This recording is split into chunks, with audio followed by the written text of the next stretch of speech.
After donating my kidney to save my cousin's life, I found out he'd been sleeping with my fiancée. "You're a good guy," he said when I confronted him. "But she deserves more than a martyr." My fiancée just stared at the floor. I drove for hours that night, numb. Then I remembered a call I got from his ex the week before the surgery. I pulled over, dialed her number, and said, "Tell me everything you know. I'm ready now." I gave my cousin Blake my kidney. He gave me betrayal. I'm not trying to sound dramatic. I'm not some saint either. But that's what happened. I donated my kidney to save Blake's life. And while I was healing, he was sleeping with my fiancée. My name's Derek. I'm 34. I live in Naperville, Illinois. It's a quiet place, decent people. I work in logistics, and up until a few months ago, I thought my life was finally where it should be. I was engaged to Rachel. We'd been together 5 years. I met her at a friend's barbecue, and things just clicked. We weren't perfect, but we were solid. She helped me grow up, save money, look at houses. We even set a wedding date, September 14th. Then my cousin Blake got sick. Real sick. Blake was always the golden child in the messed up kind of way. Good-looking, fast-talking, never kept a job for more than a year, but everyone loved him. He had that charm. My aunt called me crying, saying Blake's kidneys were failing and he needed a transplant. Fast. I hadn't talked to him much in the past few years, but I went and got tested anyway. I was a match. Rachel was supportive. My parents said I was doing the right thing. Blake hugged me after I told him. Called me a real one. I didn't do it for praise. I just didn't want him to die. Surgery went fine. I felt like shit after, of course. But that's normal. Blake recovered quick. Was already walking around and posting selfies with his hospital wristband like it was some victory badge. He came by once after I got home. Brought me a sandwich and a six-pack. Said, "You're a hero, man." Then he started talking about how he wanted to live better now, be different. I didn't think much of it. Rachel helped me for the first few days. Then she started getting distant. I'd ask if she wanted to go over wedding stuff, and she'd say, "Not now." Her phone was always upside down. She'd say it was work. I didn't push. One night I tried to kiss her, and she pulled back like I had something on my face. Said she was tired. Went to bed early. I sat there on the couch, still sore from surgery, feeling like a stranger in my own house. And then I remembered something. A call I got before the surgery. Blake's ex, Natalie, had called me out of the blue. I barely knew her, but she said she needed to talk. Said she knew something important about Blake. I told her it wasn't the right time. That he was sick and I didn't want to hear any drama. She said, "Okay. But if you change your mind, call me. Just don't wait too long." I didn't call her back. Not until the night everything exploded. It was a week after I went back to work. I came home and found Rachel sitting in the living room. Blake was in the kitchen. Neither of them looked surprised to see me. Rachel looked pale. Guilty. She wasn't crying. Just sitting there like a scared kid. Blake said, "We need to talk." I asked, "About what?" He said, "Me and Rachel. It started a couple months ago." Just like that. Like it was normal. Like he wasn't talking to the guy who gave him a kidney. I stood there, trying to stay upright. My legs felt like they were going to give out. Then he said, "You're a good guy. But she deserves more than a martyr." Rachel didn't say a word. Just stared at the floor. I left. Got in my truck. Drove for hours. I don't even remember half the roads I took. I felt like I wasn't even real. Somewhere near Rockford I pulled over. My hands were shaking. I scrolled through my call history and found Natalie's number. I hit call. She picked up. Sounded surprised. "Derek?" I said. "Tell me everything. I'm ready." She hesitated, then said, "You sure?" I said, "Tell me." She told me things I couldn't even believe at first. Natalie didn't hold back. She said, "Blake's done this before. To other people. To me." I asked, "What do you mean?" She sighed, like she'd been holding it in too long. "He ruins people. He gets close, learns what matters to them, then wrecks it. When we were together, he slept with my sister. Then made me feel crazy when I found out. Said I was too emotional. He said the same thing to me he said to you. That I deserve someone stronger. Not someone weak." I just sat there in my truck, hand clenched on the wheel. She went on. "He doesn't care about anyone but himself. The second he found out you were a match, he told me, 'Watch this. Derek's still a sucker. He'll do it.' Then he laughed. That's when I started to shake. I felt something crawl up my spine, like fire under my skin. I asked, "Did he tell you about Rachel?" She was quiet for a second. "Yeah. He told me while you were still healing. Bragged about it. Said you were boring.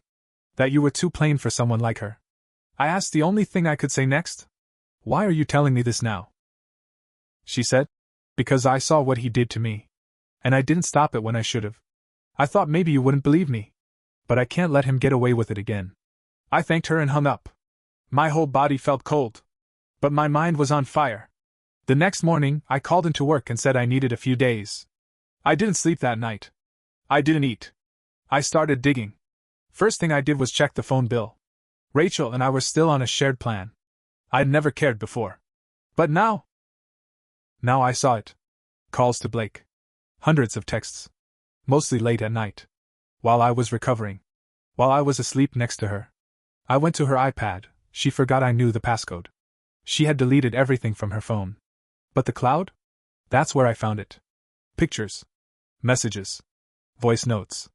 Rachel saying, "I feel bad. But it's different with you." Blake replying, "He's too good for this world. But not good enough for you." I thought about all the nights I lay next to her, thinking I was lucky. All the times she kissed me, looked in my eyes, said, "I love you." I wanted to break something. But I didn't. Not yet. I made copies of everything. Backed it all up. Then I started planning. A few days later, I texted Blake. "Hey. I'm good now. Want to grab a drink? Just you and me. No hard feelings." He replied 10 minutes later. "Hell yeah. Glad to hear that, man. I owe you more than a beer." We met at a local bar, the Rusted Antler. He walked in like he didn't have a care in the world. Gave me that smirk I used to think was charming. Now it made my skin crawl. He slapped me on the back. "Look at you, already bouncing back." I nodded. "Yeah. Feeling better every day." We ordered drinks. Talked about dumb stuff. Work. Football. I played along like everything was fine. Then I said, "You ever think about what happens if a donor regrets the surgery?" He raised an eyebrow. "What do you mean?" I shrugged. "Like, what if I decided you weren't worth it?" He laughed. "Dude. What are you talking about?" I smiled. Took a sip. "I'm just saying, would have been a waste, right? Giving something so important to someone who didn't deserve it." His face started to shift. Just a little. He leaned in. "Derek, man. I know you're hurting. But I didn't mean for things to happen the way they did." I set my glass down. "Didn't mean it?" I said. "You told Natalie I was a sucker. You told Rachel I was boring. You said I wasn't good enough." He blinked. His smile was gone now. "She told you?" "I've got everything," I said. "All the texts. The pictures. The voice messages. You're not just a cheat. You're a predator. And I'm going to make sure everyone sees it." He went pale. "You wouldn't." "Oh, I would," I said. "And I'm not stopping with you." I stood up and dropped a USB stick in front of him. "Lawyer has copies. Just in case." I walked out. Left him sitting there like a ghost. That night, I emailed the entire folder to Blake's boss, his mother, Natalie, Rachel's school district, and all her family members. Then I called my landlord and said I'd be moving out early. My name was on the lease. Hers wasn't. She'd be out by the weekend. I sent her one text. "I know everything. You two deserve each other." She never replied. But 2 days later, Natalie called me. "You need to see something," she said. "What?" "I think Blake's in trouble."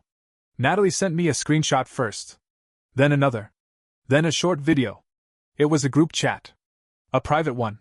A bunch of people in it I didn't recognize at first, but the usernames were familiar enough once I did some digging. Old friends of Blake's. Ex-girlfriends. A couple co-workers. All of them were sharing stories. About Blake. About how he used them, lied to them, hurt them. One of them posted. "He stole money from my brother's business and vanished. Told us he was going to rehab. Never paid it back." Another said, "He slept with my wife while I was out of town. Said it wasn't personal." Then a third. "He did something weird with a guy named Derek. Took his kidney, then stole his girl. What kind of psycho does that?" They all started connecting dots. Natalie had quietly shared my story with a few of them, and it spread.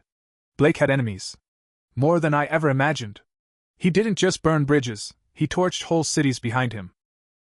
People lost jobs, relationships, money, sanity. I called Natalie. How long has this group been around? Started it last year, she said. I kept getting messages from people Blake messed with. I figured, maybe if we shared info, we could stop him from hurting more people. I didn't say anything right away. I was impressed. And angry. Not at her. At myself, for not seeing who Blake really was until it was too late.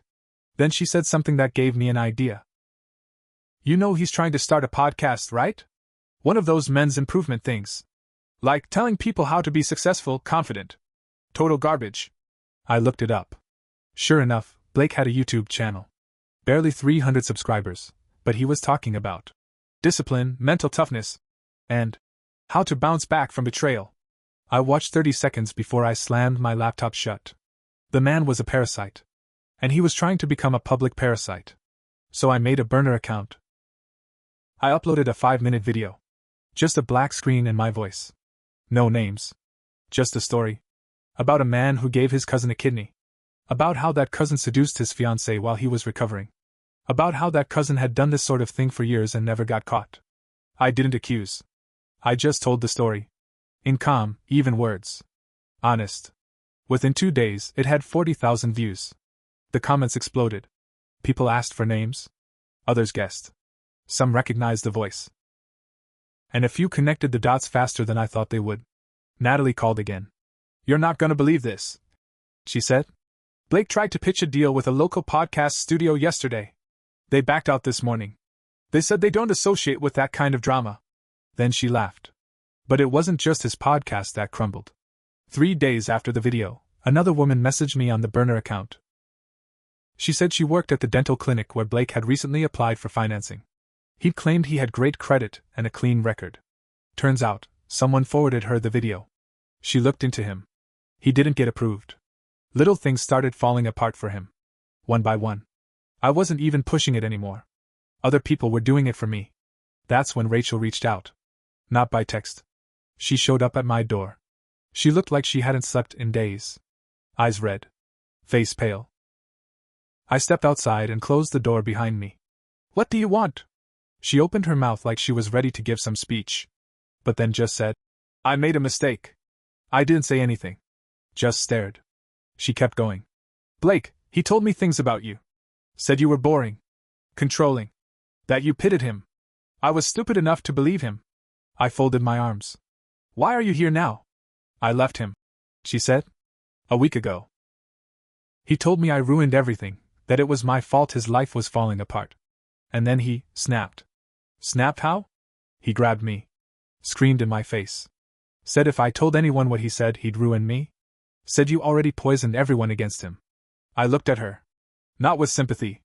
Just disbelief. And you didn't think to warn me? She hesitated. I was scared. But you need to be careful, Derek. He's blaming you. For everything. He's coming for you next. I nodded slowly. Let him. No. I mean it, she said. He's not just angry. He's obsessed. He said something about getting back what's his. He thinks you took something from him. I laughed once. Sharp. I took nothing from him. I gave him something. Something he never deserved. Then I looked her dead in the eye. You chose him.